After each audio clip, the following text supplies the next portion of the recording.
ಒಂದು ಕಡೆಯಲ್ಲಿ ಪಾದಯಾತ್ರೆಗೆ ದೋಸ್ತಿ ನಾಯಕರು ಎಲ್ಲಾ ಪ್ಲಾನ್ಗಳನ್ನು ಮಾಡಿಕೊಳ್ತಾ ಇದ್ದಾರೆ. ಅತ್ತ ಸದ್ದಿಲ್ಲದೆ ರೈತರಿಗೆ ಚೆಕ್ ವಿತರಣೆ ಮಾಡಲಾಗಿದೆ.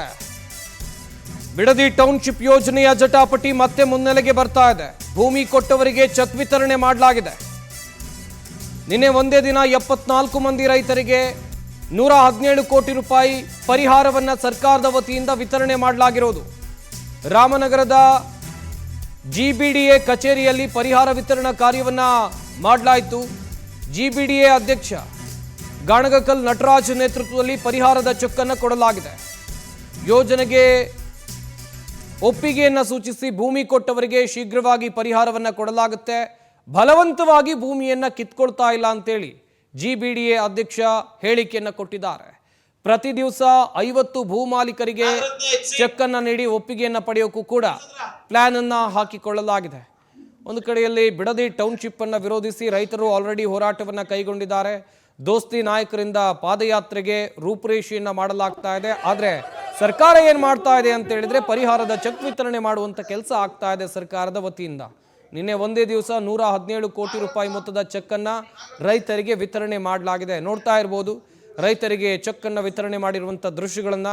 ಇನ್ನೊಂದು ಕಡೆಯಲ್ಲಿ ಟೌನ್ಶಿಪ್ ಅನ್ನು ವಿರೋಧಿಸಿ ಕಳೆದ ಹಲವು ದಿನಗಳಿಂದ ರೈತರ ಹೋರಾಟ ತೀವ್ರಗೊಂಡಿದೆ. ಈಗ ಈ ಹೋರಾಟಕ್ಕೆ ಮೈತ್ರಿ ನಾಯಕರು ಕೂಡ ಸಾಥ್ ಕೊಡುವಂಥ ನಿಟ್ಟಿನಲ್ಲಿ ಎಲ್ಲ ಪ್ಲಾನ್ಗಳನ್ನು ಹಾಕಿಕೊಂಡಿದ್ದಾರೆ.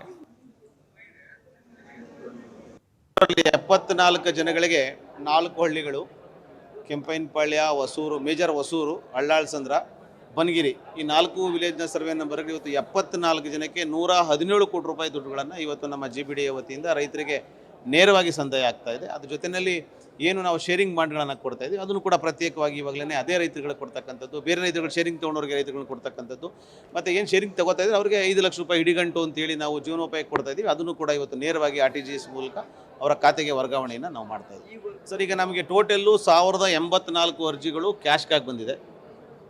1074 ಅರ್ಜಿಗಳು ಟೋಟಲ್ ಎಕ್ಸ್ಟೆಂಟ್ ಎಷ್ಟಿದೆ ಅಂತ ಅದನ್ನು ಚೆಕ್ ಮಾಡ್ತಾ ಇದ್ದೀವಿ. ಇಲ್ಲಿವರೆಗೂ ನಾವು 357 ಜನಕ್ಕೆ ಈ ಬಗ್ಗೆ ಇನ್ನಷ್ಟು ಮಾಹಿತಿಯನ್ನು ಕೊಡ್ತಾರೆ ನಮ್ಮ ರಾಮನಗರ ಪ್ರತಿನಿಧಿ ಪ್ರವೀಣ್. ದೂರವಾಣಿ ಸಂಪರ್ಕದಲ್ಲಿ ಜಾಯ್ನ್ ಆಗ್ತಾ ಇದ್ದಾರೆ. ಪ್ರವೀಣ್, ಚೆಕ್ ವಿತರಣಾ ಕಾರ್ಯ ನಡೀತಾ ಇದೆ.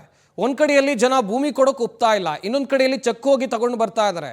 ಇಲ್ಲಿ ಪ್ರತಿಭಟನೆ ಮಾಡ್ತಾ ಇರುವಂತ ರೈತರ ಪ್ರಮಾಣ ಹೆಚ್ಚಿದೆಯಾ? ಚೆಕ್ ಪಡಿತಾ ಇರುವಂತ ರೈತರ ಪ್ರಮಾಣ ಹೆಚ್ಚಿದೆಯಾ?